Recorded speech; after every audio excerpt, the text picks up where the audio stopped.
He used their wedding video in a music video and replaced her face with a model. Not the whole video, just her. He kept the wedding, he kept the ceremony, he kept the footage of one of the most intimate and private days of a woman's life, and then he removed her from it. He replaced her with a look-alike model, a woman who looked like her but was not her, performing scenes in the video that Kelly Yazdi later described as engaging in inappropriate behavior, and he released it to the world. 4 months. That is how long their marriage lasted before they separated in December 2023. And within weeks of announcing the split, Zac Brown had already taken their wedding footage, erased her from it, and put another woman in her place. If you want to understand what Kelly Yazdi went through at the hands of one of country music's most celebrated artists, that detail is where you start, because it tells you everything about the specific kind of cruelty that is possible when a man with resources and a legal team and a public platform decides that a woman who will not stay silent is a problem to be managed rather than a person to be respected. Stay with me, because there are 5 hidden angles in the Zac Brown and Kelly Yazdi story that nobody has assembled into one complete picture. And by the time we get through all 5, you are going to understand why a federal judge said in open court he was not going to allow anybody to bully anybody. Why a court ruled that the confidentiality agreement Brown tried to weaponize against her was completely unenforceable. Why Brown spent 18 months and enormous amounts of money building a legal case against her and then quietly dropped it and admitted there was no evidence. And why the woman he tried to silence is now preparing to tell her story in an open federal courtroom that the judge specifically said would not be closed to the public. Subscribe right now. New stories every single day. Hit subscribe, turn on the notification bell. Now, let us go through every hidden angle in this case from the beginning.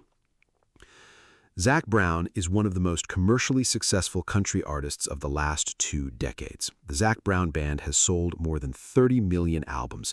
They have produced multiple #1 singles. They have won 3 Grammy Awards, including Best New Artist in 2010 and Best Country Album in 2013. Chicken Fried, Colder Weather, Knee Deep, Free. The songs that define their catalog are the songs of summer and freedom and the outdoors and the specific American pleasure of sitting somewhere beautiful with people you love and not needing anything else. His public image has been built on exactly that. Family man, nature lover, chef. He runs a cooking school. He builds things with his hands. He's the country music artist that country music likes to present as an example of what the genre values: authentic, down-to-earth, real. In August 2023, he married Kelly Yazdi. She was a SAG-AFTRA actress and stuntwoman, professional model, huntress, and brand ambassador. They had been together for a period before the wedding. They married in Georgia. They celebrated with friends and family at a bowling alley in Nashville in November. By December 2023, 4 months after the wedding, they had separated. The joint statement said they were in the process of divorce, that they wished each other the best and would always appreciate their time together. The language of a public separation managed to minimize drama and protect both parties.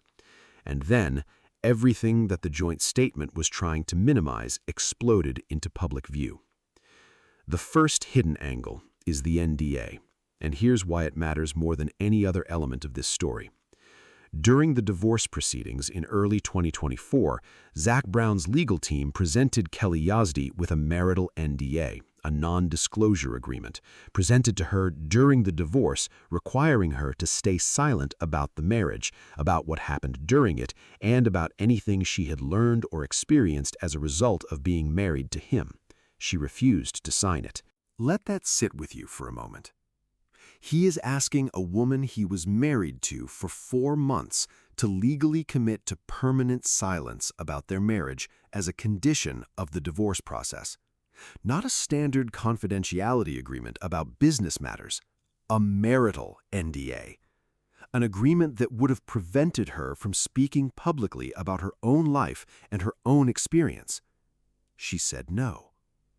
And here is the specific and important detail that follows the refusal. Weeks after she refused to sign the marital NDA, Zac Brown released a music video. The video used footage from their wedding, their actual wedding, the most intimate and private day of their shared life.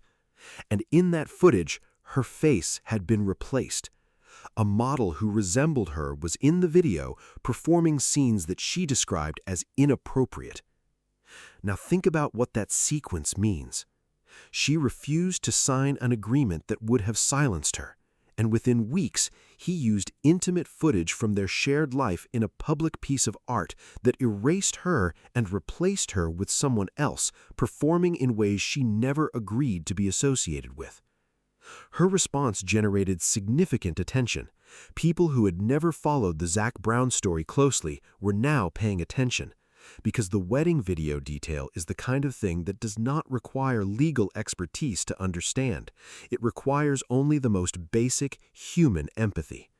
Someone took the most intimate footage of your life and used it against you. That is wrong, regardless of what confidentiality agreement was or was not signed. Now here is the second hidden angle, the poem lawsuit. And this is the one that tells you most clearly what Zac Brown's legal strategy was. In May 2024, Zac Brown's legal team filed a lawsuit against Kelly Yazdi related to a poem she had posted on Instagram. A poem. Not a press conference, not an interview with a major publication, not a detailed account of their marriage given to a reporter. A poem posted on her personal Instagram account. The lawsuit claimed that the poem violated a confidentiality agreement she had signed during her employment with his company, Zac Brown Collective, between August 2022 and February 2024. The lawsuit argued that many people would believe the poem was about Brown and that it had therefore damaged his reputation by communicating things she was prohibited from communicating. His legal team sought an emergency temporary restraining order to force her to remove the poem from Instagram immediately.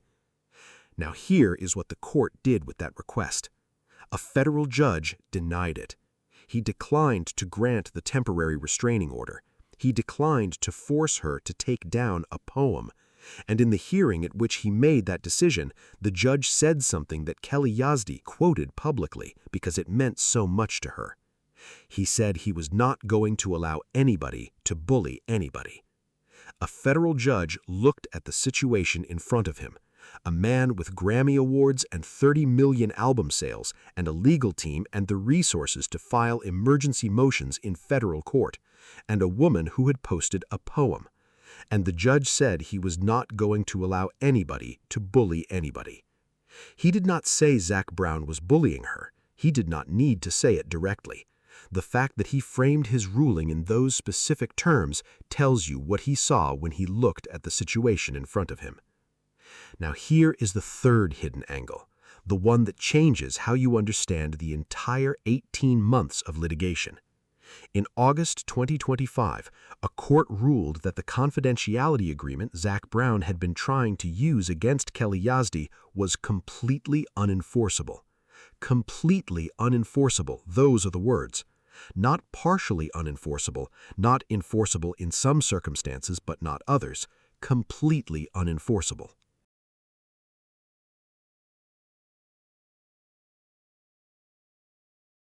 This means that the legal foundation on which Brown had been building his case against her for over a year did not exist.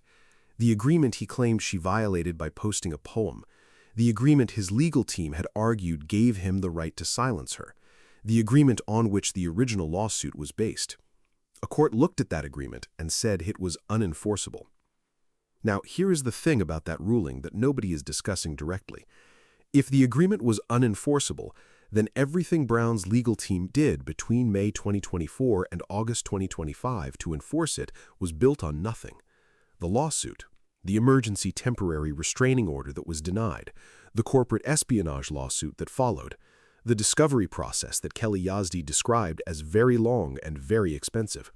All of it was built on a confidentiality agreement that a court eventually ruled had no legal force. Now think about what that means for Kelly Yazdi specifically. She spent over a year defending herself against lawsuits built on an unenforceable agreement. She spent money on lawyers. She spent time in depositions. She spent emotional energy on legal proceedings that never should have been filed if the agreement underpinning them was unenforceable. She described the experience as incredibly difficult, expensive, and emotional, as a journey that she never asked for and hoped no one else ever had to go through. She went through all of that because a man with more resources than her decided to use those resources against her, even though the legal basis for doing so turned out not to exist. Now here is the fourth hidden angle, and this is the one that reveals the full scope of what Brown was trying to do. After the poem lawsuit, after the restraining order was denied, after the confidentiality agreement was challenged, Zac Brown's legal team filed a second lawsuit against Kelly Yazdi. This one accused her of corporate espionage, claiming she had taken confidential business information from his company, Zac Brown Collective, and used it inappropriately. Corporate espionage, the same legal framework used when companies steal trade secrets from each other, applied to a woman who had been married to the company's owner for 4 months. Kelly Yazdi described this accusation in the most colorful and accurate possible terms. She said it was basically Coke versus Pepsi kind of stuff, which is to say it was a claim so disconnected from the actual relationship between the parties and from any realistic assessment of what a 4-month wife could have taken from a country music management company that it bordered on the absurd. And then, in December 2024, Zac Brown's legal team withdrew the motion for preliminary injunction in the corporate espionage case. And in doing so, they essentially acknowledged that there was no evidence and no damages. No evidence, no damages. After months of litigation, after dragging her through discovery, after making her spend money on lawyers to defend against a lawsuit that was based on no evidence and produced no damages, the motion was withdrawn, the case was dropped, and the woman who had been sued for corporate espionage for the content of conversations she had while married to the man suing her was left with the legal fees and the time and the emotional cost of defending against something that never there was. Kelly Yazdi said this on social media with a specificity and a clarity that the coverage of this story has not captured. She said he had been dragging her through lawsuits for the last 1.5 years now as a means of control and intimidate her, even though their divorce was finalized in January 2025. He had kept litigating against her for months after the marriage was legally over, using the legal system not to adjudicate a genuine dispute, but to cost her money and time, and to demonstrate that the consequences of refusing to sign the NDA would continue to be paid. Now, here is the fifth hidden angle, and this is the one that your audience needs to hear most directly, because it connects the Zac Brown story to something much bigger than one divorce. Country music has always presented itself as the music of values, of family, of respect for women, of the specific American virtues that make rural and working-class communities function. The Zac Brown Band's music, the songs that have defined their career, is full of those values. Chicken Fried is a song about gratitude for ordinary things. Colder Weather is a song about the pain of abandoning someone you love. Free is a song about the specific joy of being alive in the outdoors. These are not cynical commercial products. They are music that people have connected to genuinely.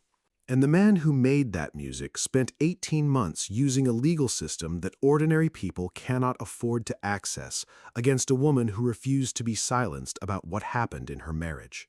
He used their wedding footage in a music video after she refused an NDA. He sued her over a poem. He sued her for corporate espionage. He withdrew those cases after they produced no evidence and no damages. And the cost of all of that was carried primarily by her in time and money and emotional suffering, while he had the resources to keep filing. The gap between the values that country music claims to represent and the behavior documented in the court record of this case is not incidental. It is the same gap that appears in the Garth Brooks story, the same gap that appears in the Jimmy Allen story, the same gap that country music is confronted with whenever the specific behavior of its artists is examined alongside the specific values its music claims to celebrate. A federal judge said he was not going to allow anybody to bully anybody. The judge was looking at something. He was looking at the specific power dynamic between a man with Grammy Awards and a major legal team and a woman with a poem on Instagram. And what he saw looked enough like bullying that he framed his ruling in those terms.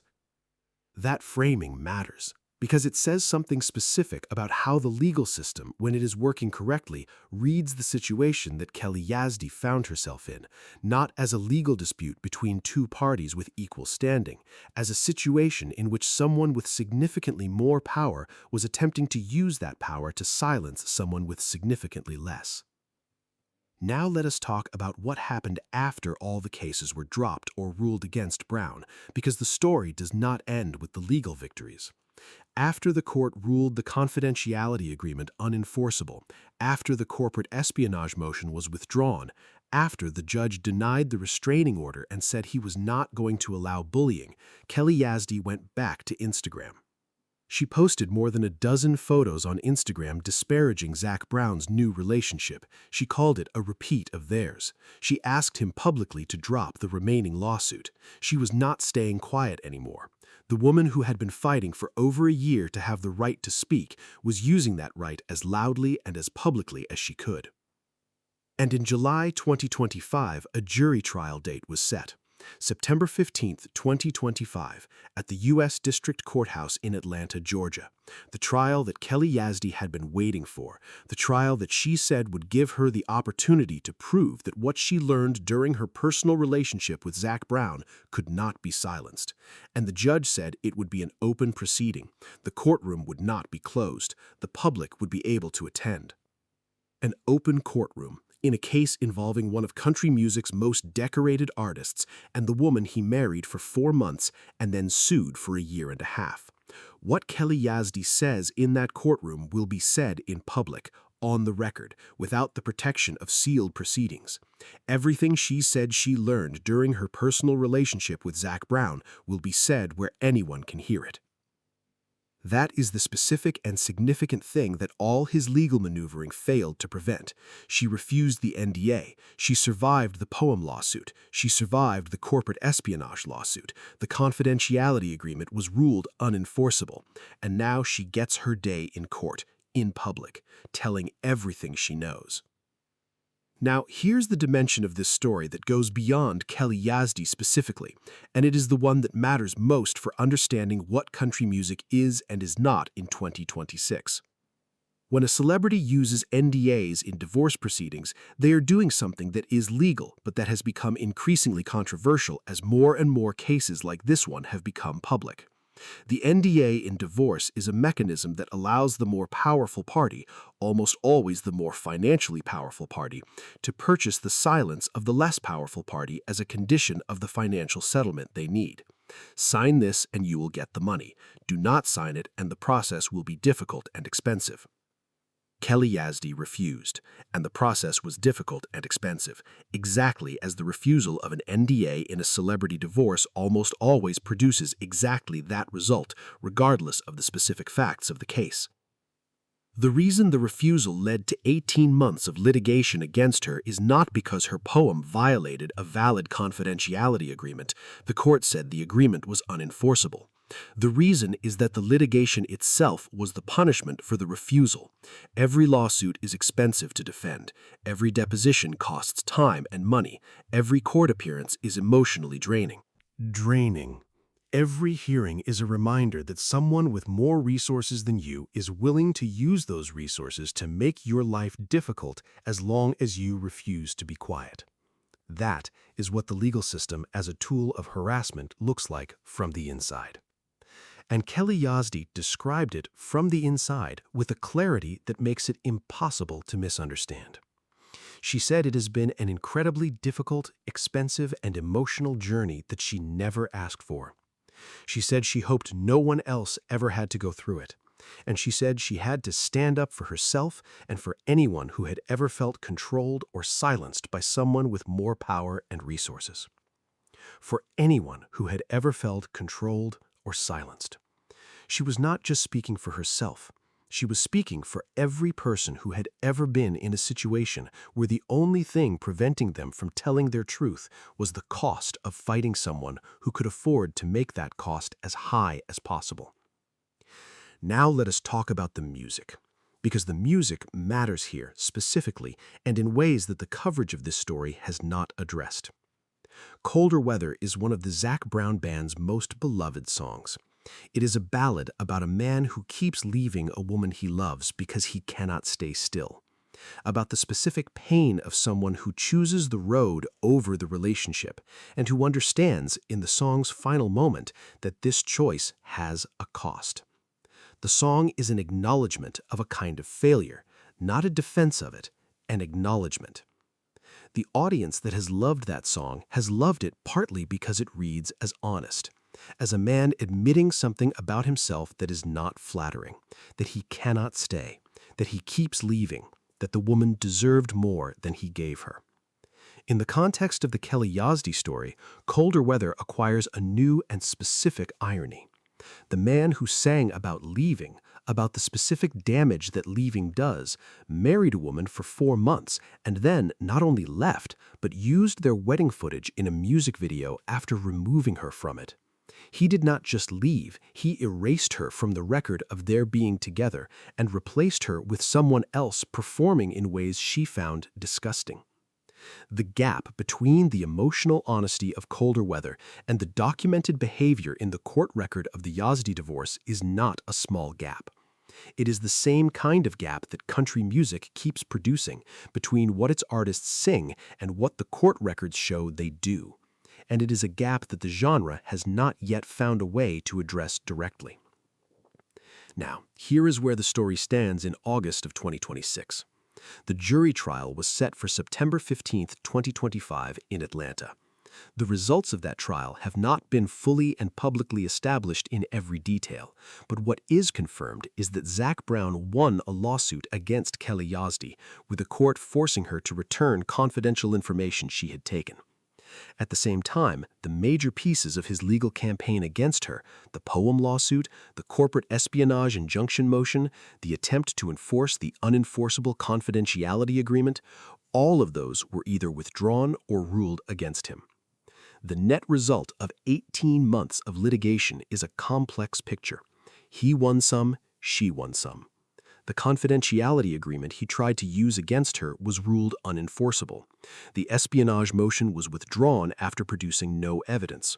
The restraining order over the poem was denied. But she also had confidential information she was required to return.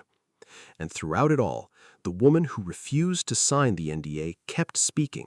She kept posting. She kept updating her followers. She kept saying that what she learned during her personal relationship with Zac Brown could not be silenced. Not by the NDA she refused, not by the poem lawsuit, not by the corporate espionage accusation, not by 18 months of litigation designed to exhaust and intimidate her.